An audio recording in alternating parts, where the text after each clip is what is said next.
Welcome to my channel. చిన్న tip మీకు, మనం ఎల్లుల్లిపాయలు అవి తీసుకొచ్చుని ఇలా ఆరబెట్టుకుంటాం.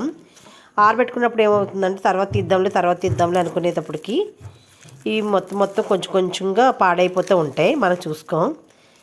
ఫస్ట్ ఆఫ్ ఆల్ ఇది ఏదో అవసరం ఉంది కదా గమ్ముని తీసేసుకుని దీంట్లో ఒరిసేసుకుని పట్టుకెళ్ళిపోతాం. అలా కాకుండా మనం ఒకసారి ఖాళీగా కొంచెం టైం దొరికినప్పుడు కొంచెం ఇలాగ పాడైనవి కానీ ఇలాగా చూడండి, ఇక్కడ నొక్క కనపడుతుంది మీకు, ఇలా వస్తుంది కదా. ఇలాంటివన్నీ కూడా తీసేసి పడేయడం వల్ల మిగతా వాటిలే ఆరిపోకుండా ఉంటాయి. ఇలాంటివి పడైపోయాయి, లేకపోతే మళ్ళీ ఇవన్నీ కూడా ఈ గట్టిగా ఉన్నాయి కూడా పాడైపోతుంటాయి. చూసారు, ఇది ఆటోమేటిక్గా ఇది కూడా పాడైపోయింది. ఇలా పాడైపోతూ ఉంటాయి.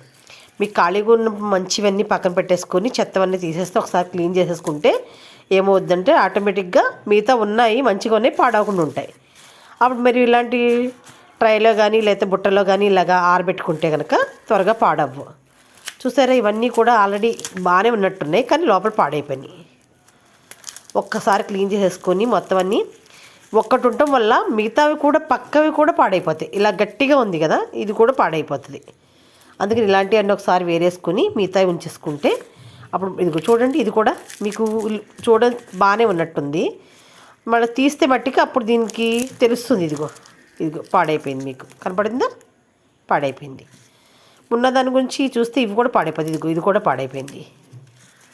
లేదంటే కనుక మీరు ఇలాంటి గబ్బాలన్నీ ఒక ఎయిర్ కంటైనర్ బాక్స్లో పెట్టేసుకుని, ప్లాస్టిక్ బాక్స్లోనన్నా లేకపోతే ఏ బాక్స్లో పెట్టేసుకుని మీరు ఫ్రిడ్జ్లో స్టోర్ చేసేసుకుంటే కనుక మీకు అలా కొన్నాళ్ళు నిల్వ ఉంటాయి. టిప్ నచ్చితే లైక్ చేయండి, షేర్ చేయండి, సబ్స్క్రైబ్ చేసుకోండి.